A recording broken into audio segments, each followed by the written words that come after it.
Welcome everyone to part 2 of our boat tour, and part 2 is all about below decks, and we will start with what I think is the most important part of our boat, the galley. And anyone who knows me and has been watching our social media would know that I love to cook, so a good galley is what I was requiring when we were looking for a boat, and Our Dreamtime came up with everything that I needed. A nice secure galley so that I can't be thrown across the boat. It is very small. I can do everything from cooking, washing and refrigeration, all just by turning. So we'll start with the things that I love. We have a very large refrigerator, which is top loading as well as front loading. So something that was very important for me, that we didn't have to dive right to the bottom of a top loading refrigerator. I could separate our provisions and get to it from the front as well as from the top. The next is our really big freezer. I'll just scoot around this way so that you can see it. The freezer goes all the way from here to there and all the way down. So yes, it is massive. For long cruising, you need, for us, I feel we need a freezer. Not everyone does, and that's a personal choice. But for us to provision and then to keep our fish that we actually catch on board, a freezer is essential for us. We love it. Lots of storage behind here, which has got all our cups, crockery and so forth. And yes, I have real plates on board Our Dreamtime. So we need to have them nice and secure, and that's a good place for them right there. Here, underneath the coffee pot, just move that out of the way, is our deep pantry. Now this one is what I call my wet pantry. So it has all the bottles of vinegars, oils, balsamics, sauces, all of that. We have lovely racking all the way inside, and some quick grab things are in that one as our day pantry as well. We have a 4-burner stove, a massive 4-burner stove, which is absolutely brilliant, with grill and oven under. Enough for me to be able to do casseroles, bake bread, cakes, anything in actual fact can be done in that oven. Anything that I did on land, I do here. And my cast iron pots, of course, come with me. We have a double sink, nice big sinks, so that anything that I need to prepare, I've got a full sink and I've got a drainer, or I can take the drainer out, which is a stainless steel drainer, and I've got full 2 sinks operational. We have salt water and a freshwater pump as well, and a great flick mixer with extension. Cabinetry here has all of my tea towels and cleaning solutions there, and cutlery is found in the front in 3 drawers here, and a very deep storage underneath the stove for big pots and pans. And mainly it's, you know, for the big pot that I cook in for crabs and that sort of thing, they're all stored down there, which is absolutely brilliant. So that is my galley. Oh, just looked up. You can't miss this, can you? There is a lot of spices, I know. I have doubles here and full ones here. So these are my mixes, and these ones are your whole spices and herbs. And really, a girl can't do without her spice in her life.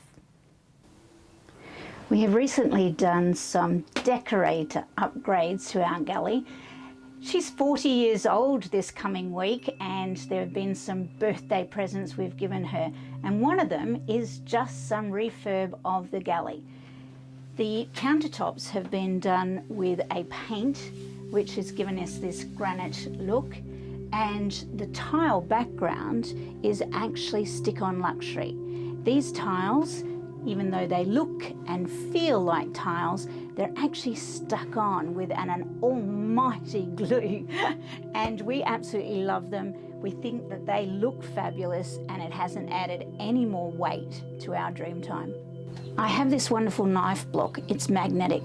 The reason I got the magnetic one was so that whilst we're underway and I'm chopping and such, I could just put the knife straight up. Whether it be dirty or not, I felt it was safe up there and wasn't going to be spinning across the board. However, I've become quite lazy and now most of my knives are up here. We have been asked whether they are safe or not on this magnetic strip. Well, as I said, the plan was they were always meant to go away.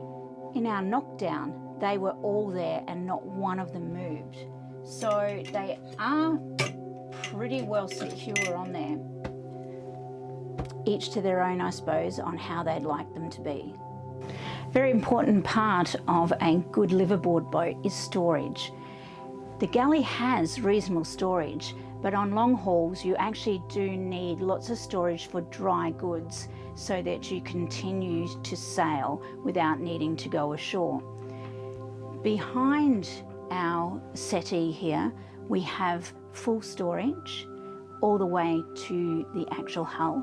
Then underneath the settees we actually have big areas that you lift up, which are the full size of the settees underneath to the deck level.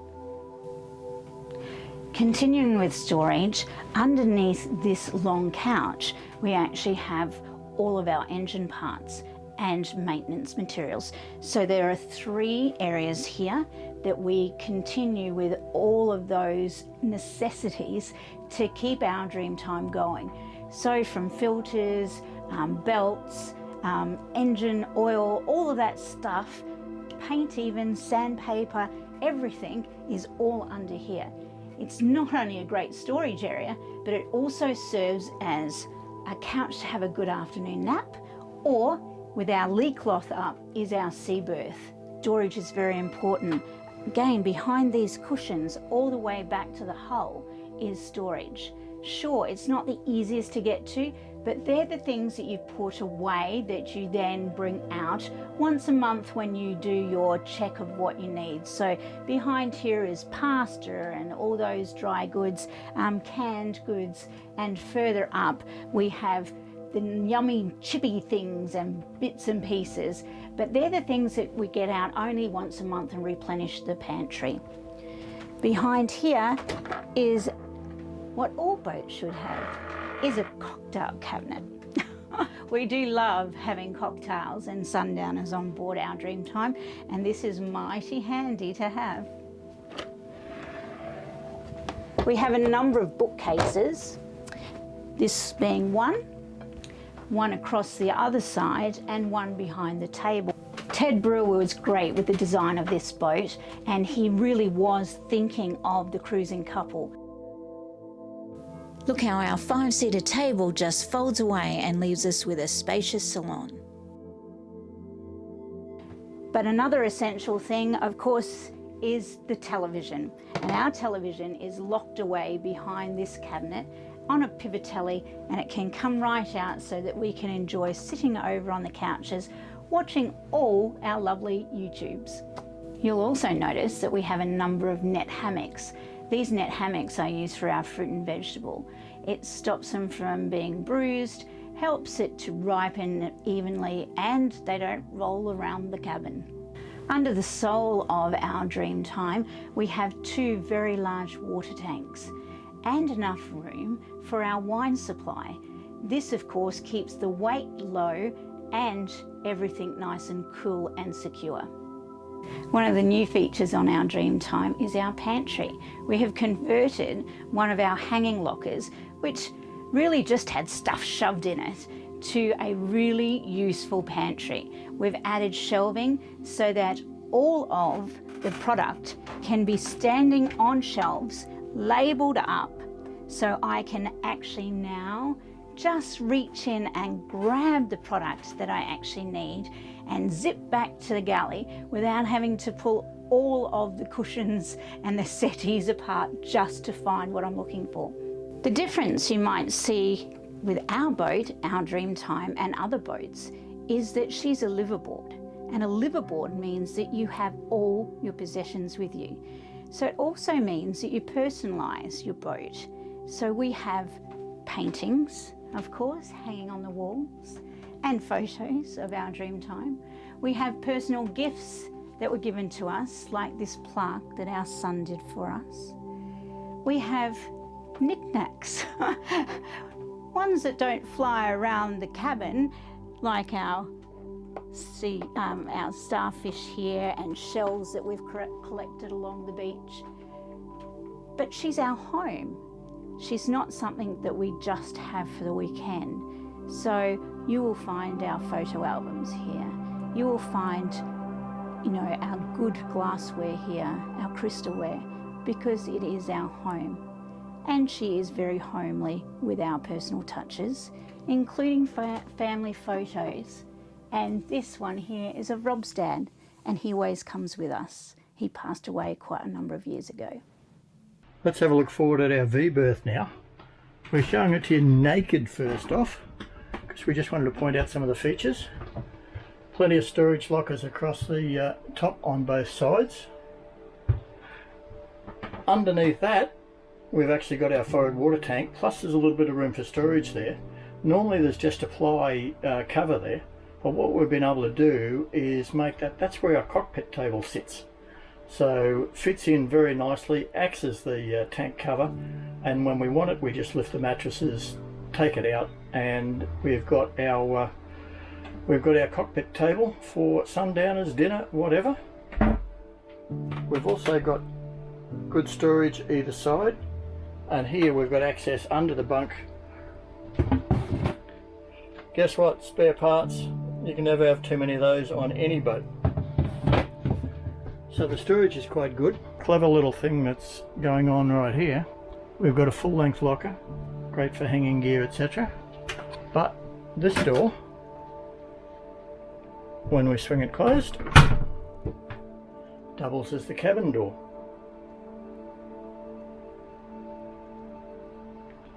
So instead of having a clash of double doors there, and it saves a little bit of weight. So another clever idea by Ted Brewer and the team at Whitby Boats.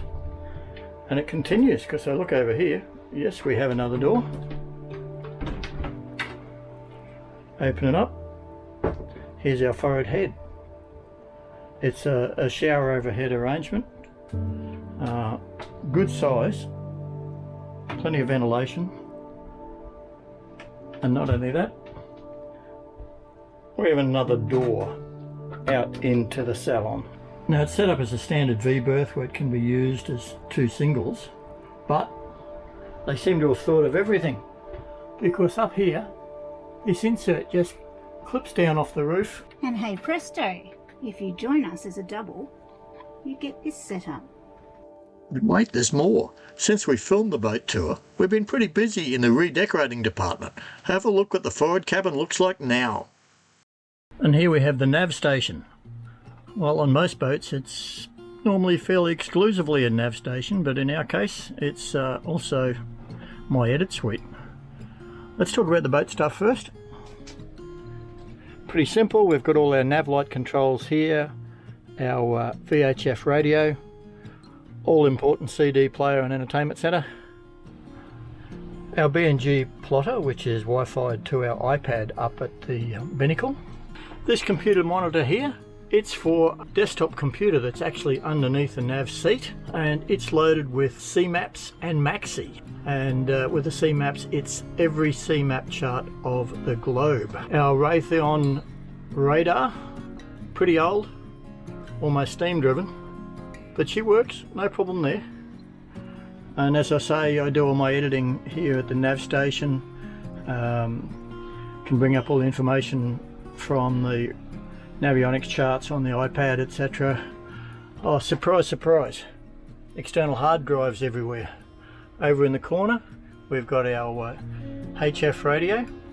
And all this over the back here, well, pretty well all redundant gear now. One of the original GPS navigation systems, and our old CTEC Bremer autopilot, that's all been superseded. We've still got a Pacta modem here, haven't used it, but nice to know we've got it, and if we needed to, we could. Reason we haven't used it, up here, an Iridium Go. That's our satellite communicator. We can get our weather on that with no problem at all. Also voice calls, SMS, email, all available through that Iridium Go. So that's it. The nav station has to do double duty, and it's where I spend a lot of my time when I'm not on deck. So just after our nav station is the companionway to head back to our stateroom in the stern. This locker here, well, that's a new addition from us. It used to have a washing machine there. Unfortunately, the machine itself, a front loader, the spin dry didn't work, and there was no room to pull it out and actually work on it for any technician to be able to do any repairs. And we thought, well, that's okay. We've actually got a near new front loader that was all of a half an inch narrower and would fit in that slot beautifully. The only problem was it had been fitted when the engine was out for rebuild and had been lowered through the cockpit, out the engine room doors and fitted. There was no way to get a new one in, and even to get the old one out we had to cut it up and take it out piece by piece. Hence we now have a locker there and no washing machine. This is where we locate all of our first aid and medications, etc. And we carry extensive equipment in both areas because we're geared up for sailing more remote areas, the Pacific and Southeast Asia, etc. So we have to be as self-sufficient as we possibly can. Our electrical board's located in the companionway. She's pretty old school. How old school? Original 1982 build, but the old story, if it's not broken, don't fix it, and it's still working fine. Beside this locker, all this area in here, that's all our starboard fuel tank. There's a matching one on the other side of the boat, the other side of the engine room on the port side, and then we also have a keel tank located down in the keel, as the name suggests. Access to the engine room is from the companionway, and these two large doors give great access. Not only that, they actually lift off and can be removed, so it really does provide a lot more free range into that very spacious engine room for a 42-foot yacht. The engine's an 80 horsepower Ford Lehman, and nothing fancy, no turbochargers, no electronics, but just a very good, solid, reliable engine. Down here we've got, that's where our little Wonder water maker is. It was on the boat when we bought it, and produces a stunning 14-15 litres an hour, which is why we've upgraded now and gone to our Rainman, which does 140 litres an hour. We changed our refrigeration across to Danfoss. So I've got two units over there, one running the freezer, one running the fridge. So welcome to the stateroom or the aft cabin. So we have two cabins on board Our Dreamtime, one in the bow for our guests and ours in the stern.